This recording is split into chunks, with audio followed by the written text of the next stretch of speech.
کمی اینجا راه رفت، میگفت صبر کن تا تو بیداری ببینیش.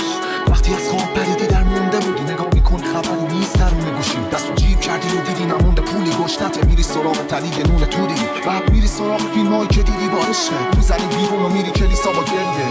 میبینی که در کلیسا رو بستن، نگاه میکنی به آسمون و اینقدر رسته میباره رو سر تو. دعا میکنی که این تاریکی تموم شه، میگی خستم، یه آب میکشی و کنارش حسرت میبینی که بارون شدیدتر است. سرم میشه پایینم آماده است، آماده باشه دیگه، تا رو چارپای دار باشه میره دیگه، تو جمع بزرگا بالا بشینه، بس هرچی واسه بقیه کف زدی، یک کدوم از اون یکی شبیه همتری نیست این زندگی سلیقه من، ولی واسه هممون عزیز تنبلی. من خسته شدم از این لگن که هر رو تو سبقت آینشو میشکنم، میخوام اون روزو که مهم نیست رقم بنویسم شد تو دلگیر.